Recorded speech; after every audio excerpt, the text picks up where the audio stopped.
The North Platte River was just a river, just a place for a man to water his horse after a long ride. Nathaniel Reed was 57 years old, and he'd seen this river 1,000 times. It was nothing special until today. His horse, a sturdy chestnut mare, dipped her head for a drink. The water was cool, the mud on the bank was soft. Just another day in the Wyoming Territory. But then Nathaniel's eyes caught something. Something pale sticking out of the reeds. It wasn't a rock. It wasn't a branch. It was a hand. He slid off his horse faster than a man his age should move, his boots sinking into the river muck. He shoved the tall grass aside and his breath hitched in his throat. It was a woman, or what was left of one. She was half sunk in the mud, her clothes ripped to ribbons, her body a canvas of bruises and dried blood. Her chest was moving, just barely, a shallow rise and fall that was more a memory of breathing than the real thing. She was alive. "Ma'am," he said, his voice low, gentle. He didn't want to scare her. "Can you hear me?" Her eyelids fluttered open. Her eyes were the color of the sky on a perfect summer day, but they were filled with a storm of terror. She tried to focus on his face, her cracked lips parting. "Don't," she whispered. "Don't look." Her hand, the one he'd seen from the bank, made a weak little twitch toward her hip. "I'm here to help you," Nathaniel said, taking her hand in his. It was cold. "My name is Nathaniel Reed. I have a cabin nearby." Her grip tightened, a flicker of desperate strength. "Please, don't." And then she was gone again, consciousness slipping away like a whisper on the wind. Nathaniel took the red bandana from his neck and soaked it in the cold river. He gently wiped the mud from her face, trying to see the person beneath the horror. But every layer of mud he cleaned away just revealed another bruise, another cut. This wasn't a robbery gone wrong. This wasn't a random attack. The beating was too methodical, too precise. This was a punishment. As he shifted his grip, preparing to lift her, he noticed the way her tattered dress clung to her hip. The fabric was dark, stiff, and underneath, it looked like burned flesh. Her words echoed in his head. "Don't look." But he had to. He had to know how badly she was hurt. He gently lifted the edge of the torn cloth, and his blood ran cold. Burned into her skin, seared into her very flesh, was a brand. The mark of the broken arrow. His brand. But it was backward. A perfect, twisted mirror image of the mark he put on his cattle. Someone had taken his branding iron, heated it in a fire, and pressed it against this woman's body. And they had done it backward on purpose. His hand trembled as he let the cloth fall. This wasn't just a punishment. This was a message. A message meant for him. He scooped her into his arms. She was light as a bird. He cradled her against his chest, mounted his horse, and turned away from the river. Dark clouds were gathering in the west. A storm was coming. He knew with a certainty that chilled him to the bone that the storm in the sky was nothing compared to the one that had just ridden into his life. 3 days earlier, Sarah Donovan was just trying to survive the heat. The air at the Willow Creek Ferry landing was thick enough to chew, the sun beating down like a hammer on an anvil. At 25, she was no stranger to hard work, but days like this tested a person's soul. She was hauling buckets of water to the kitchen tent, her apron already stained with sweat and grime, when the cook, Margaret, called out, "Sarah, more coffee, table 3. The men at table 3 were cattle buyers from back east, their fancy suits looking foolish and out of place in the Wyoming grit. She poured their coffee, her eyes skimming the papers spread across their table. Bills of sale, cattle manifests, the lifeblood of the territory. As she turned away, a voice from the corner of the tent snagged her attention. "The papers are all in order, Mr. Blackwell. 40 head, prime condition, all bearing the Circle B mark." She knew that voice. Jebediah Lynch. A smooth, oily drawl she'd never forget. Lynch used to be the foreman at the Broken Arrow Ranch, Nathaniel Reed's place, until he got run off for stealing. Curiosity was a dangerous thing, but Sarah couldn't help herself. She moved to an empty table nearby, pretending to wipe it down, stealing glances. Lynch looked rougher than she remembered. His clothes were frayed, his beard untrimmed, but his eyes were the same, cold and calculating. The man across from him, this Blackwell, looked just as shifty.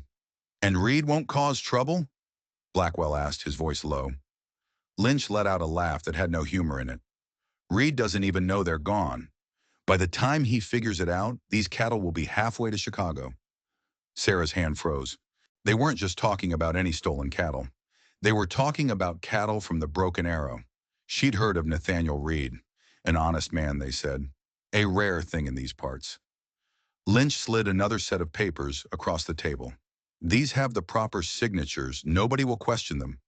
Blackwell nodded, satisfied. "Well done, Lynch. Wells will be pleased." Wells, the name hit Sarah like a physical blow. Robert Wells, the owner of the Silverhorn Ranch, the biggest and meanest outfit in the territory, the main rival to the Broken Arrow. Sarah had heard more than enough. She had to get to the sheriff. She turned, but her apron snagged on a chair leg, sending it scraping across the floor with a screech that cut through the whole tent. Lynch's head snapped up. His cold eyes locked onto hers. A flicker of recognition, then something much darker. "Well, if it isn't little Sarah Donovan," he said, getting slowly to his feet. "Eavesdropping isn't very ladylike." Sarah lifted her chin. "Neither is stealing, Mr. Lynch." She tried to walk away, but his hand shot out, clamping around her arm like a vice. His fingers dug into her flesh. "I think you and I need to have a little chat," he purred, his voice slick with menace. His partner, Kane, stood up, looking nervous. "Jeb, not here," he hissed. Lynch ignored him, his eyes still locked on Sarah. "Don't you worry, Miss Donovan and I are just going to clear up a little misunderstanding." He was dragging her toward the back of the tent, his grip like iron. "Let go of me or I'll scream," Sarah hissed, trying to pull away. Lynch leaned in close, his breath hot and sour in her ear. "You scream and I'll make sure your mother has an unfortunate accident on her way home tonight." The threat landed like a punch to the gut. Her mother, the only family she had left. Fear, cold and sharp, flooded her veins, paralyzing her. He marched her out behind the stockyards to a small windowless tool shed. The air inside was stifling, thick with the smell of oil and old leather. He shoved her against the rough wooden wall, her head cracking against a beam. "Now then," he said, his voice calm, which was somehow more terrifying than if he'd been shouting. "What exactly did you hear?" She wouldn't give him the satisfaction of seeing her fear. She squared her shoulders. "I heard you're a thief. I heard you're stealing cattle from the Broken Arrow for Robert Wells." Lynch just tilted his head, a cruel smile playing on his lips. "And what were you planning to do with that information? Run to Sheriff Tanner?" He laughed, a short, sharp bark. "So righteous, just like your father." The mention of her father was a knife twist. He died when she was 15. A war hero, they said, taken by a sudden fever. "My father was an honorable man," she said, the words automatic. Something ugly flashed in Lynch's eyes. "Honorable? Is that what your mother told you?" He took a step closer, his shadow swallowing her whole. "Your father was a fool who couldn't keep his mouth shut, just like his daughter." The first slap came out of nowhere. Her head snapped to the side, her cheek burning like fire. Kane, who had followed them in, let out a panic sound.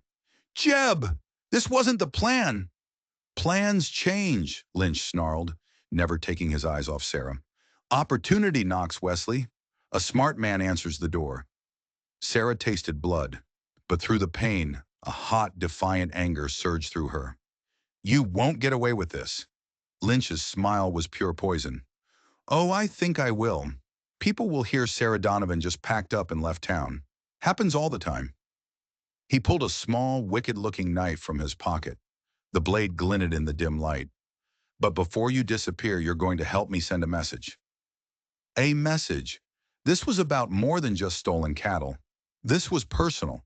This was about a deep, festering hatred. "Why?" she managed to ask. "What did Nathaniel Reed ever do to you?" Lynch's face contorted into a mask of pure rage. "He took everything. My job, my reputation, my family." He spat, his voice cracking. "He thinks he's so high and mighty, but when they find you, with his mark burned into your skin, even his friends will turn their backs." Branding a woman? That's the kind of thing that gets a man hanged. Her blood turned to ice. He was insane.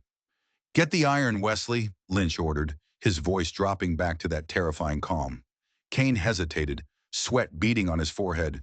Jeb, this is... Get the damn iron, Lynch roared. As Kane scurried out, Lynch turned back to Sarah, the knife held casually in his hand. Now let's make sure you look the part. What happened next was a blur of pain and humiliation. He used the knife on her dress, slicing it to rags, each cut slow and deliberate. Your father talked too much, too, he said, as if they were discussing the weather, always going on about honor and doing the right thing. He never understood. Out here, it's about survival. You take what you can before someone takes it from you. Kane came back, his face ashen. In his hand was a metal rod. At the end, glowing a malevolent red, was the broken arrow brand. But it was wrong. It was backward. Hold her down, Lynch commanded. Kane's hands trembled as he gripped Sarah's shoulders. I'm sorry, he whispered, so low only she could hear. It didn't matter. He was still holding her. Lynch took the branding iron, the heat from it scorching the air. When they find you, he said, his voice a low hiss, everyone will think Reed did this. The righteous Nathaniel Reed. And the whispers will start, and they will never, ever stop. Sarah met his gaze, refusing to scream, refusing to beg. The truth will come out, she said, her voice shaking but clear. A flicker of surprise crossed Lynch's face, then it hardened into stone. The truth, he scoffed, is whatever people believe. He raised his other fist and hit her, hard across the temple. The world exploded into black and white stars. And as the darkness swallowed her, she felt a searing, unbelievable pain on her hip and heard Lynch's final, whispered words. Send Reed my regards. When she came to, they were dragging her through the dirt. The world was a dizzying, painful mess. They were at the river's edge, the water dark and swirling. The river will take her, Lynch was saying. If they ever find her, there won't be enough left to recognize. She tried to fight, but her body was a leaden weight, the pain from the brand a roaring fire that consumed everything else. Suddenly, Kane stopped. Wait, you hear that? The distant clang of the ferry bell. They were out of time. Damn it, Lynch snarled. Just dump her here. They threw her into the reeds. The shock of the cold water jolted her back to a sharper awareness. Lynch knelt, grabbing a handful of her hair, forcing her face close to his. If you live, he whispered, remember what happens to people who cross me. He stood up, and as he turned, something small and white fell from his coat pocket, landing in the mud right beside her. He didn't notice. He and Kane scrambled away, their footsteps swallowed by the night. Sarah lay there, shivering, bleeding, the world fading in and out. The paper had fallen open. Even in the gloom, she could make out the letterhead, Silverhorn Ranch. Robert Wells, proprietor. The ink was blurring, but she could read one line clearly. Proceed as discussed. Payment upon confirmation. R.W. With the last ounce of her strength, she closed her fist around the muddy piece of paper, pulling it into her palm. Then the darkness came for her again. Time became a soup of pain and fever. Sometimes she was burning hot, the brand on her hip a pulsing, throbbing sun. Other times she was so cold she thought her bones would shatter. She heard hoofbeats once and tried to call out, but only a dry rasp came from her throat. Delirious, she saw her father's face, not his kind, smiling face from her childhood, but his face after the war, haunted. Lynch's words echoed in her memory. A fool who didn't know when to keep his mouth shut. What did it mean? What secret had her father kept? A shadow fell over her. She pried her eyes open, squinting into the blinding sun. A man stood over her. Lynch. He'd come back to finish it. She tried to crawl, but her limbs wouldn't obey. A whimper escaped her lips. Easy now, a voice said. Not Lynch's cruel sneer. This voice was deep, steady. I'm not going to hurt you. The man knelt. Her vision cleared. He had silver-streaked hair and a weathered face etched with concern. It was him. It was Nathaniel Reed. Panic seized her. This was the man whose brand was seared into her skin. Don't, don't look, she managed to whisper, her hand weakly trying to cover the wound. The world tilted and faded, but she felt his arms lift her. They were strong, gentle arms, nothing like Lynch's brutal grip. She drifted in and out, aware only of the rhythmic sway of the horse, the scent of leather, the warmth of his body shielding her from the wind. Rain began to fall. He wrapped his coat around her, a simple act of kindness so profound it brought tears to her eyes. They finally stopped at a small cabin nestled in the pines. Smoke curled from a stone chimney. "We're here," he rumbled, his voice close to her ear. "My line cabin. It's dry. There's medicine." He carried her inside. The cabin was one room, simple and clean, warmed by a crackling fire. He laid her gently on a narrow bed. "I need to tend to your wounds," he said, his voice soft. "I was a field medic during the war. I know a little." He gathered supplies, a basin of water, clean cloths, a bottle of whiskey. His hands were efficient, clinical, but there was a deep well of kindness in his touch. "What's your name?" he asked as he cleaned a cut on her forehead. She hesitated. Could she trust him? Did she have a choice? "Sarah," she whispered. "Sarah Donovan." He nodded, as if the name meant something to him. When he reached the tattered remains of her dress, he met her eyes. "I need to check for other injuries, and I need to see that burn." Shame washed over her, hot and bitter, not because of her nakedness, but because of the mark, the ugly, twisted thing that connected them. "Go ahead," she breathed. He was respectful, covering her with a blanket, only exposing what he had to. When he saw the brand, his hands went still for just a moment. "I saw it by the river," he said, his voice tight. "My mark, but backward. This wasn't an accident." "No," she whispered. He didn't ask more. He just treated the burn, applying a cool, mint-scented salve that brought immediate relief. "An old Cheyenne remedy," he explained. When he was done, he helped her into one of his own clean shirts. It swallowed her small frame. "Rest now," he said. "We'll talk when you're stronger." She wanted to tell him everything, warn him about Lynch, about Wells, about the letter clutched in her hand. But the warmth, the safety, the sheer exhaustion pulled her under. As she drifted off, a single question echoed in her mind. Why would a man whose name had been used as a weapon against her now treat her with such gentle care? Nathaniel sat by the fire, watching her sleep. The storm outside raged, a perfect mirror for the tempest in his own mind. Sarah Donovan. The name nagged at him, pulling at a thread of memory from a long, long time ago. In her sleep she whimpered, her face contorting. He went to her, adjusting the cool cloth on her forehead. "You're safe now," he murmured. "I promise." And in that moment, he knew it was a promise he would die to keep. He looked at the tattered dress he'd set by the fire to burn. Something was clutched inside it. He carefully pried it open. It was a piece of paper, muddy and wrinkled. He smoothed it out. The letterhead was from the Silverhorn Ranch, and the message was a death sentence. "Proceed as discussed. Payment upon confirmation. R.W. Robert Wells." It all clicked into place. This wasn't just Lynch's petty revenge. This was a war. And this girl, Sarah Donovan, was the first casualty. Sarah woke to the sound of rain drumming on the roof. The pain was a dull, constant roar, but the fever had broken. Nathaniel was sitting in a chair beside her bed, his face etched with exhaustion. "You've been in and out for almost a day," he said, helping her sip some water. The storm was still raging. "Creeks flooded. We're not going anywhere for a while."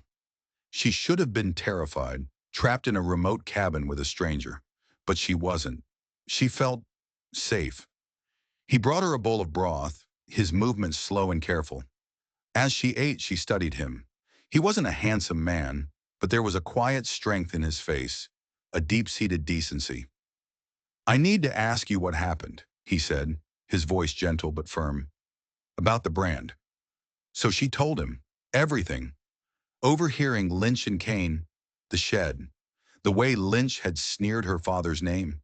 As she spoke, Nathaniel's face grew harder, colder, until it looked like it was carved from granite. "I thought as much," he said when she finished, the name Lynch tasting like poison in his mouth. "I fired him last year for stealing. He paced the small cabin, a caged lion. But to do this to you, to use my brand. He shook his head, the anger radiating from him. There's more, Sarah said, remembering the letter. My dress. I was holding a piece of paper. He retrieved the tattered fabric. Tucked inside a fold was the muddy note from Wells. He read it, his jaw tightening so hard she thought it might break. So Wells put him up to it, he said, his voice a low growl. That snake has been trying to run me off my land for years. But this, he looked at her, his eyes filled with a grim understanding. This is a declaration of war. A crash of lightning lit the cabin, followed by a deafening roar of thunder. The storm was directly on top of them. Sarah sank back against the pillows, the telling of her story draining the last of her strength. As she drifted off, she remembered something else Lynch had said. Your father was a fool who didn't know when to keep his mouth shut. How could Lynch here in Wyoming have known her father, who had died years ago, 1,000 miles away in Missouri? In her fevered dreams, she saw her father's face, and he was calling a name she didn't recognize. Thomas. The storm lasted for another full day. Nathaniel tended to her wounds, his touch always gentle. Her fever was gone, but she was weak, the pain a constant companion. As she ate a piece of cornbread, she watched him sharpening his hunting knife. The rhythmic scrape of stone on steel was oddly comforting. You said you were a field medic, she began. He nodded, not looking up. During the war. My father fought for the Union too, she said, the words tumbling out. James Donovan, from Missouri. Nathaniel's hands went still. He set down the knife and turned to face her. His expression was impossible to read. Donovan, he repeated slowly. Tall man, dark hair, had a scar on his jaw from a saber? Sarah's heart leaped into her throat. You knew him. A shadow crossed his face. I knew him, he said quietly. He was one of the bravest men I ever met. You have his eyes. I should have seen it sooner. She leaned forward, ignoring the protest of her bruised ribs. How? How did you know him? He saved my life, Nathaniel said, his voice distant. Gettysburg. We were under heavy fire. A bullet meant for my head took him in the shoulder instead. I patched him up as best I could. He met her eyes. I never got to thank him properly. Tears welled in Sarah's eyes. This was a piece of her father she never knew existed. After the war, he continued, I saw him again, in St. Louis. He was troubled. The war left scars on him, on all of us. The fever, Sarah whispered, repeating the story her mother had told her 100 times. It took him within a year. Nathaniel just nodded, but something in his eyes, a flicker of hesitation, told her there was more to the story. He wasn't telling her everything. Before she could ask, there was a sharp knock at the door. Nathaniel was on his feet in an instant, his rifle in his hand. He peered through a crack in the door, then relaxed, opening it to a man in a dripping oilskin coat. Walter, Nathaniel said. What is it? The man, Walter, stepped inside, his eyes widening when he saw Sarah. Nathaniel, he said, his voice urgent. Someone broke into my forge 2 nights back. They stole one of your branding irons, the broken arrow. Nathaniel and Sarah exchanged a look. It was happening. It was all coming together. But that's not the strange part, Walter continued, pulling a folded piece of paper from his pocket. I found this stuffed behind my workbench. He handed it to Nathaniel. It was a receipt from the Silverhorn Ranch, made out to Jebediah Lynch, for $500, for services rendered, dated 3 days ago, the day she was attacked. My God, Walter breathed, his face pale as Nathaniel quickly explained what had happened to Sarah. Wells isn't just trying to drive you out, Nathaniel. He's trying to bury you. The rain finally stopped. A single ray of sunlight cut through the clouds, illuminating the dust motes dancing in the small cabin. It felt like a sign, but Sarah knew, with a cold certainty, that the real storm hadn't even started yet. That night, as Nathaniel sat watching over her, another sound cut through the darkness. Hoofbeats, coming fast. He grabbed his rifle, moving to the window. A lone rider emerged from the trees, his horse moving with purpose through the mud. As the rider came into the faint light from the cabin, Nathaniel's whole body went rigid. Who is it? Sarah whispered from the bed.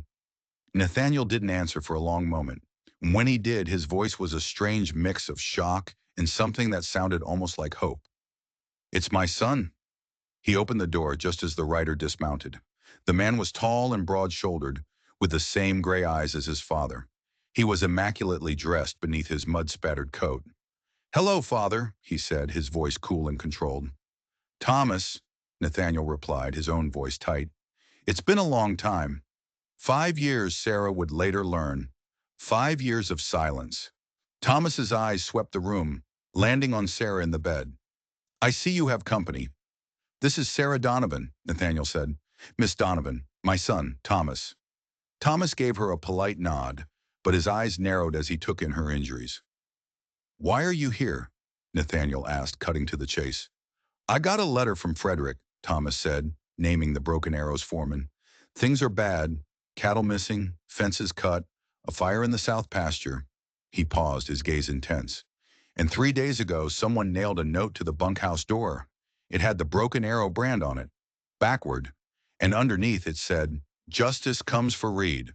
The pieces were all snapping into place, forming a picture that was darker and more complex than any of them could have imagined. Nathaniel quickly told Thomas everything that had happened. As he listened, Thomas's face became a thundercloud of rage. "Lynch!" he spat. "And Wells is pulling the strings." "He's not even trying to hide it," Sarah said, her voice stronger now. She told him about the receipt Walter had found. "This is enough," Thomas declared. "Murphy has to arrest them." "Murphy is a friend of Wells," Nathaniel said, his voice heavy with doubt. "Murphy is still the law," Thomas countered, "and this is attempted murder." They agreed to take Sarah to the doctor in Riverbend the next morning. As they settled in for the night, Thomas on the floor by the fire, Nathaniel in his chair, the tension between them was a living thing in the small cabin, a 5-year gulf of silence and anger. Yet they were united now, bound by a common enemy and the defense of an innocent woman. Lying in the dark, listening to the quiet breathing of the two men, Sarah wondered what could have driven a son so far from a father who so clearly, if silently, loved him. And she thought of her own father, the war hero who saved Nathaniel's life, the man Lynch called a fool. She was beginning to suspect that the story she'd been told about his death was a lie, and that the truth was buried somewhere deep in the heart of this violent, beautiful land. The journey to Riverbend was treacherous. The creek was still a raging torrent, and the wagon almost overturned in the crossing, the water swirling up through the floorboards, soaking Sarah's blankets. Thomas, who had ridden ahead to scout, plunged his horse back into the current to help guide the panicked team to the other side. They made it, but barely. When they finally reached the small town, Thomas rode ahead to fetch the doctor, a no-nonsense woman named Eleanor Mason. "Thomas told me what to expect," she said, her sharp eyes taking in Sarah's battered state. "Bring her inside." Alone with Sarah, Dr. Mason's brisk manner softened. She cleaned and dressed the brand, her touch gentle. "Barbaric," she muttered. "Nathaniel did a decent job for a rancher. The war taught many men skills they never wanted to learn." She confirmed the brand would scar, a permanent reminder. "The body heals faster than the spirit," the doctor said kindly, "but both do heal." She insisted Sarah stay with her for a few days. "The sheriff can come to you," she said firmly. From the other room, Sarah heard Nathaniel and Thomas arguing quietly about who would pay for her care. The old tension between them was still there, a low hum beneath the surface of their new alliance. Exhausted, Sarah drifted into a deep sleep. In her dreams, she saw her father again, standing beside Nathaniel on a smoke-filled battlefield. Their faces were grim, their eyes filled with a shared, terrible knowledge. When Nathaniel and Thomas went to see Sheriff Clayton Murphy, he was just as skeptical as they'd feared. Murphy was a big man with a bigger mustache and a long-standing friendship with Robert Wells. He looked at the letter and the receipt, his face a mask of official neutrality. "This is circumstantial," he said. "You're asking me to go after one of the most powerful men in the territory based on the word of a woman we don't know and a couple of vague notes?" Thomas slammed his hands on the desk. "Are you protecting him?" Murphy's face hardened. "I'm doing my job, Mr. Reed. I will take the woman's statement. I will issue a warrant for Lynch. But I am not going after Robert Wells without solid proof. It was a small victory, but it felt like a defeat. As they left, Thomas was fuming. He's going to bury it. Nathaniel, however, had another idea. We'll find our own proof, he said, leading the way to the telegraph office. He sent wires to St. Louis, Boston, and Denver, asking about Wells's business dealings. At Thomas's suggestion, he added another to the land office in Cheyenne, asking about recent mineral rights claims near the Broken Arrow. That evening, as they waited for news, they finally talked. Thomas confessed that his silver mining venture in Colorado had failed. He'd lost everything. I was coming home anyway, he admitted, his voice low. Frederick's letter was just an excuse. I didn't want to come back a failure. You were never a failure in my eyes, Nathaniel said quietly. Stubborn, yes. Impulsive, certainly. But never a failure. It was the closest either had come to an apology in 5 years. Just then, Sheriff Murphy approached them. Miss Donovan gave a very compelling statement, he said, his tone more serious now. I've issued warrants for Lynch and Kane. I've also sent a deputy to Silverhorn to ask Wells to come in for questioning. He paused. Though his foreman says he left for Cheyenne 2 days ago. Convenient timing. He had started to believe. It was another small step, but it was in the right direction. Nathaniel and Thomas took a room at the hotel. On the dresser was a framed photograph Thomas had brought with him. It was a picture of a younger Nathaniel, his wife Eleanor, and a teenage Thomas. He'd carried it with him for 5 years. That night, Thomas pressed his father about Sarah's father, James Donovan. There was something you weren't saying, he said. Something about how he died. Nathaniel sighed. It wasn't a fever, Thomas. It was more complicated, and I think Lynch knows more about it than he should. I'm starting to think this attack wasn't just about my land. It was about Sarah. The next morning, the first telegrams arrived. The one from Cheyenne was a bombshell. Silverhorn Enterprises, Wells's company, had been secretly filing dozens of mineral claims on and around the Broken Arrow. The railroad was also making inquiries. The wire from Denver was even more revealing. Wells was a major investor in the railroad extension and a Western mining consortium. He was trying to push out small ranchers in Colorado too. It was a pattern. It wasn't just about cattle. It was about what was under the ground. Coal, maybe, or gold. Something valuable enough to kill for. They rushed to Dr. Mason's to tell Sarah. She was looking stronger, the color returning to her face.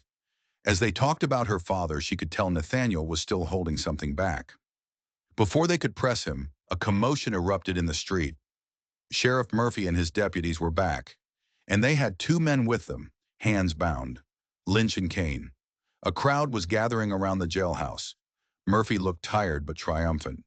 Caught them at an abandoned cabin west of here, he said. They were packing to leave the territory. Kane, he said, looked ready to break. Lynch was arrogant, defiant, spinning a ridiculous story about finding Sarah already injured. And Wells? Nathaniel asked. They haven't implicated him yet, Murphy admitted, but I found this in Lynch's saddlebag. He pulled out a folded map. It showed a large section of the Broken Arrow's northern range, marked in red, the same area where Wells had been filing his mineral claims. Just then, Sarah remembered something else. The night she was attacked, she'd overheard Lynch talking to another man, a man with a deep voice.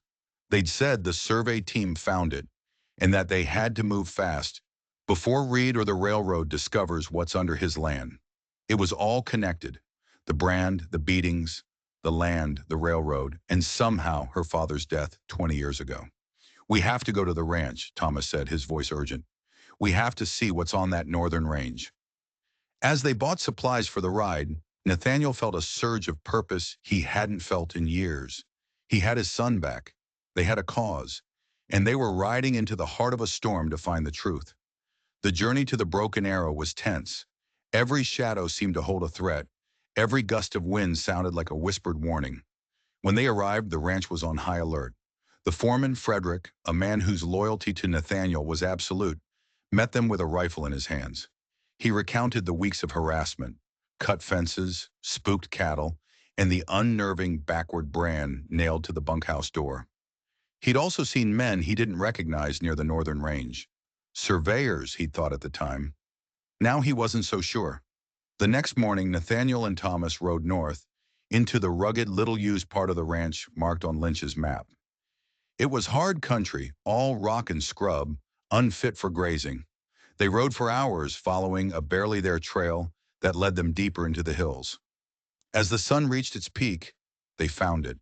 Tucked into a narrow canyon was a small, makeshift camp, and beyond it, the mouth of a cave, dark and forbidding. Fresh tracks littered the ground. Someone had been there very recently. They dismounted, rifles ready, and approached the cave. The air grew colder as they went deeper. The beam of their lantern cut through the oppressive darkness, revealing walls that weren't just rock. They glittered. A thick, black seam ran through the stone like a frozen river. Coal, Thomas breathed, his voice echoing in the silence. A massive vein of it. This was it. The treasure Wells was after. A fuel source that would be invaluable to the coming railroad. The land they'd thought was worthless was sitting on a fortune. As they examined the vein, Nathaniel noticed something else. Scratched into the rock wall near the entrance were initials, J.D. and J.L. James Donovan, and Jebediah Lynch. They had been here, together, a long time ago. Suddenly a voice echoed from the mouth of the cave. "I was wondering when you'd show up." They spun around. Framed in the daylight was Robert Wells, a pistol held steady in his hand. He wasn't alone. Two hard-faced men stood with him, rifles aimed at Nathaniel and Thomas. "A nice little discovery, isn't it?" Wells said, his voice calm and cultured. "My associates and I found it years ago, but the time wasn't right. Now with the railroad coming through, this land is worth more than you can possibly imagine." "This land is mine," Nathaniel said, his voice low and dangerous. Wells chuckled. "Possession is a matter of paperwork, Reed, and soon the paperwork will say this land belongs to me. Once the territory learns that you died in a tragic cave-in, of course, a terrible accident." He gestured with his pistol. "Your foreman, Lynch, he always was a liability. He and your father, Miss Donovan's father, they were part of the original survey team after the war. Donovan got a conscience, didn't want to swindle the government out of the mineral rights. Lynch, however, was more practical. He made sure Donovan had his fever." The pieces slammed together with sickening force. Her father hadn't died of illness. He'd been murdered. Murdered by Lynch on Wells's orders to keep this coal seam a secret. The attack on Sarah wasn't just to frame Nathaniel. It was a cruel, twisted echo of her father's fate, tying up a loose end, sending a message to anyone who got in his way. "You won't get away with this," Thomas snarled, taking a step forward. One of Wells's men cocked his rifle. "I already have," Wells said with a smug smile. "Lynch and Kane are locked up. They can't talk, and you two are about to be buried under 100 tons of rock." He nodded to his men, who began setting charges of dynamite at the cave entrance. It was over. They were trapped. But as Wells turned to leave, another voice cut through the canyon. "Drop it, Wells."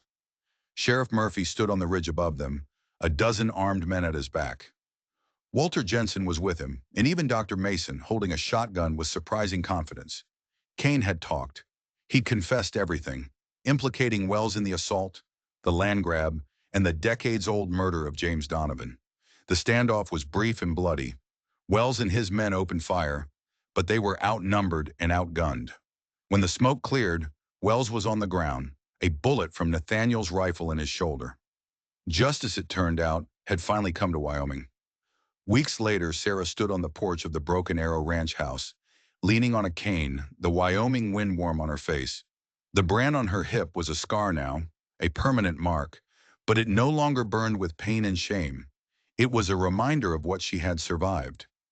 Lynch and Wells were awaiting trial, their conviction a certainty. The truth about her father was a painful one, but knowing it was better than living with a lie.